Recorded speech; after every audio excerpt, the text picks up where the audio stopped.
moving on now to some very special newsmakers on the buck stops here tonight. They're a father and daughter with a direct line to the next American president, and in many ways their own close relationship as father and daughter has in fact been compared to the father and daughter that will be at the helm of American politics in about 2 weeks from now officially. That's right, we are talking about Shalabh Kumar, who was, of course, one of the biggest donors to the Trump campaign and is now a member of his transition team, an Indian American and leader of the Republican Hindu coalition, and his daughter, supermodel turned, some would say, Indian Ivanka, Manasvi Mamgai. Both of them are here in India. This is a crucial visit for them in the run-up to that inauguration. Welcome to the buck stops here. Shalabh, let me start by asking you, what can we expect to see in terms of the Indian influence at that inauguration? I know you've been having a series of really important meetings with ministers and key officials in the government. I know that NSA Ajit Doval has already met with his counterpart in the United States of America. Many people look at you as the bridge right now between India and America. Tell us a little bit about what we can look forward to as we look at Ab Ki Baar Trump Sarkar. Well, first of all, good evening to your viewers. Your first question is what kind of an Indian influence you will have at the inauguration. This is the first time in the history of U.S. presidential elections, Indians and Hindus, our culture has taken a center stage. And as Eric Trump and Donald Trump have acknowledged that Hindus have made a significant contribution towards the election of Trump as the President of the United States. So now in the inauguration ceremonies, we will have a fair amount of component, some might say even a lot of component proportionate to our population. We are about only 1.3% of the population of the United States. That's the Hindu Americans I'm talking about. And we have been given a significant portion of the inauguration activities that includes a Bollywood show, which will be shown to almost 1 million people, that will be stretching from the White House to the Capitol Hill with the Lincoln Memorial in the middle, and that's called the National Mall. It will be a fantastic scene. It will be also broadcast to close to 2 billion people live, and there's going to be a lot of Hindu culture and Bollywood in that programming. So Bollywood goes everywhere, Mr. Shalabh Kumar, even to Donald Trump's formal inauguration as president. Oh, absolutely, and actually Bollywood has become quite a popular word for Donald Trump, as he refers to my daughter Manasvi as Bollywood. He has changed her name from Manasvi to Bollywood. That's quite an interesting nugget. And let me bring you in, Manasvi. I first want to talk a little bit about your own quite interesting journey. Supermodel, Miss India World, an actor here in Mumbai, and then somebody who's there when Prime Minister Modi visits America for the first time. Your father, of course, played a key role in increasing and enhancing the India-American relationship and getting those previous visa restrictions when Mr. Modi was Chief Minister lifted. And then you're actually now by the side of the American president and her daughter, and some have even called you an Indian Ivanka, given the parallels between the power father and daughter duo of Donald Trump and Ivanka and the two of you. Do you see yourself as a bit of an Indian Ivanka? Sorry, do I? See yourself as a bit of an Indian Ivanka? You know, I take this as a compliment. Ivanka also come from the glamour industry, and now look at where she is. She's supporting her father, being the first daughter. And I think I take that as a compliment. And this is my father's vision, his guidance. He's hijacked my career, and I'm very happy about it. Because at such a young age, who gets this opportunity, this exposure at such a world event? Yes, my heart's in entertainment, and he wants me to run for politics.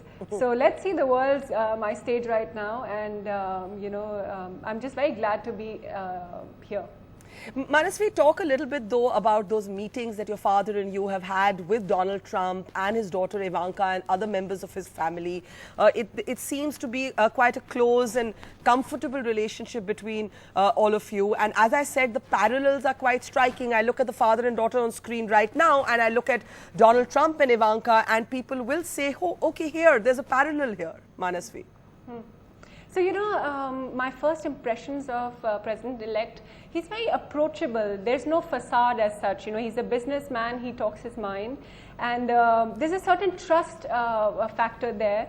And of course, now we're very close, we're like family. It started with, our journey started with the RHC.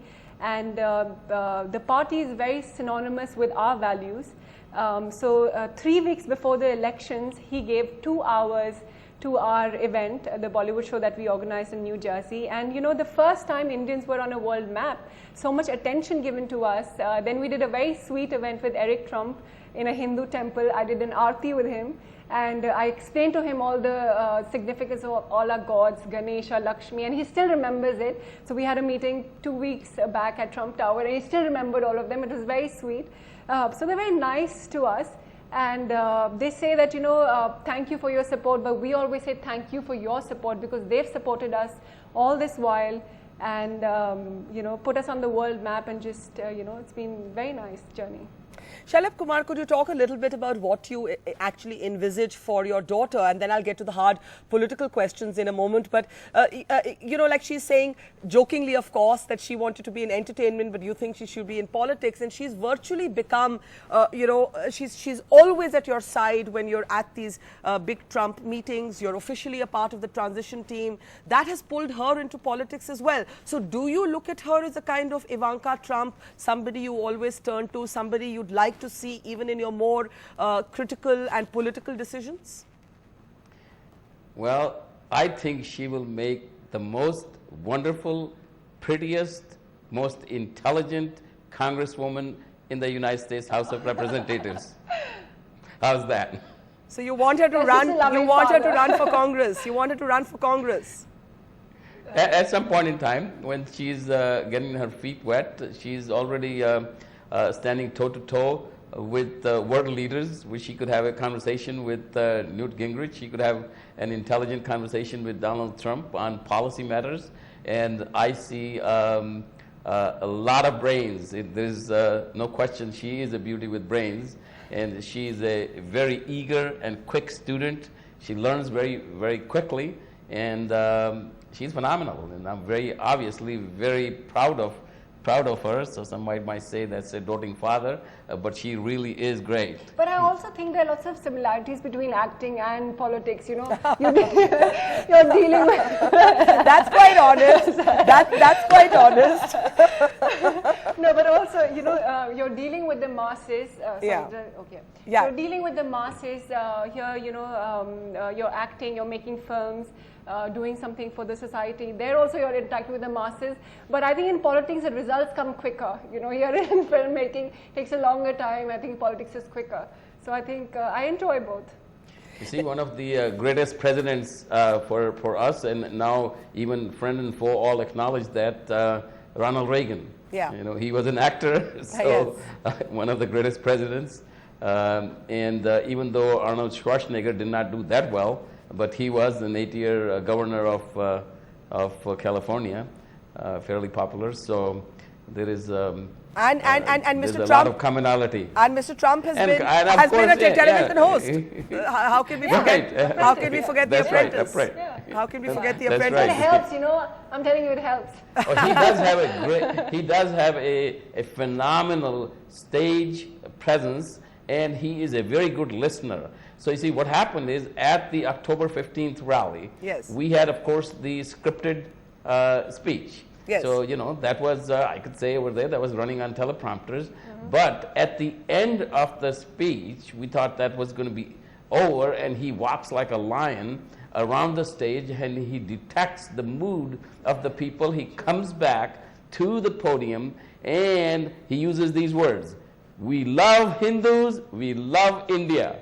So that was an instant read of the crowd that was going wild because he was, he put Hindus on the map. In fact, what was going on in the United States, some of your viewers might not know, there was a movement in California where they did not want to even, the textbooks did not want to refer Indian Americans as Indian Americans. They wanted to call them as South Asian Americans. And so Indians were going to become an obsolete term in India, in the United States, if we followed the California path. But here we turned it all around, and I hear these comments from all over Hindus, from not only from the United States, from India, from UK, Australia, everywhere, all over the world, that the pride of Hindus in a way has been restored, and they're just so happy. And of course, we have a great TV artist, in a way you could say, Donald Trump, who read it properly. Now, let me ask you, Mr. Sharad Kumar, there is a sense that, as I said, you're a key bridge between India and America and the two administrations at the moment. There are a lot of people who were a bit worried when Pakistan released its transcript of the conversation between Donald Trump and Nawaz Sharif.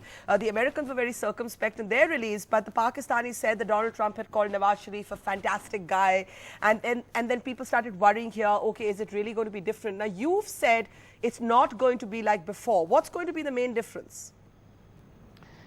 Well, first of all, let me just refer back to the conversation. Transition team has never acknowledged as to what Nawaz Sharif has said. In fact, Nawaz Sharif has been criticized by the Pak press itself is breaking the protocol. Our guy, Ari Fleischer, actually took him to task for breaking the protocol. For those of you who may not follow this, the rule is if there is a conversation between two world leaders, the readout on each side refers to the comments made by that side only, not the other side. And it appears like that after the October 15th rally, the Pakistani leadership was so anxious to have some words spoken which tell them that he loves the Pakistani people or Pakistan and Pakistani leaders and so forth, so they broke the protocol that way,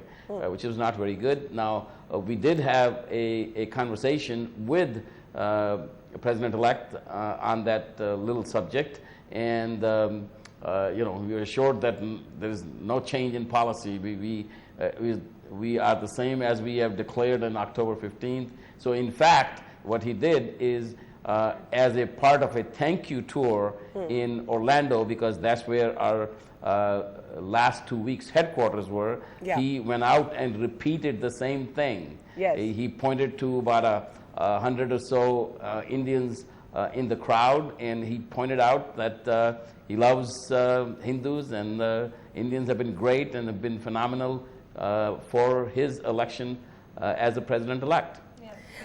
Can I ask you, though, Mr. Kumar, in the end, and then I'll give the last word to Manasvi. When can we expect a meeting between Prime Minister Modi and President Trump? Well, see, sometimes I don't quite understand, I understand the symbolism of that, but really this is not very important. If the two leaders are good leaders and they have good agenda and they have good chemistry and good people surrounding them, the agenda, which is I'm focusing on, our party is focusing on, Trump administration is focusing on, to increase the trade between the two countries from $100 billion per year today to $300 billion per year by the end of the first term. So now, what does it take? It really does not take a meeting of between President Trump and Prime Minister Modi. What it takes is on the ground. We plan to have a lot of trade councils, trade councils between, let's say, the Fortune 500 companies in the U.S. and India Inc. at that level. And also, many times we forget about the mid-sized companies. 80% of all jobs in any country, in any economy, are created by small to mid-sized companies. And we intend to have trade councils between the two sides there. There's a lot of potential for American companies to do business in India. There's a lot of potential for Indian mid-sized companies to do business in America. And we'll have trade councils for that. And so, you know, a lot of that is operational work, so, and that is what's going to happen. And today's day and age with Skype and with phones and with FaceTime and all that, so I'm sure if necessary, the President and the Prime Minister will communicate. Well, Mr. Kumar, you are such a key member of the Trump team, and there's even a buzz, a big buzz in India that we're going to be seeing a lot more of you here in a formal or informal role. I won't push you more on that right now. We'll wait just a little bit to see in what capacity we will, as a country, have you here or there full time. I'll leave it for our viewers, that little mystery. Manasvi, the last word to you. Where is your heart? Is it still in Mumbai and in acting, or are you quite ready for the world of politics that your father has initiated you in? I think I can do both. Why not? Why not? Yes, my heart's in entertainment. You know, movies, dancing is something that I've grown up doing. But also, you know, now I've tasted blood. So this is very exciting, extremely exciting. I have you know, spoken to world leaders, be it Newt Gingrich, be it Paul Ryan, be it Stephen Mnuchin. So you know, when you speak to them, they're such inspiring people. I have learned so much. So you know, my heart's slowly shifting now that way as well. Well, good luck to you, Manasvi Mamgai, for all your dreams. And Shalabh Kumar, we wait to see in what form you will take a role in the Trump administration, because the role we know you will have, and a prominent one. As of now, you are a key bridge between the Indian government and the Trump administration. A pleasure to have the father and daughter who have Trumps here and have often been compared as the Indian kind of father and daughter power couple to Donald Trump and Ivanka Trump. Pleasure, and thank you to both of you for being on the Buck Stops here tonight. And that is it on the program tonight. To all our viewers, we'll see you tomorrow at the same time.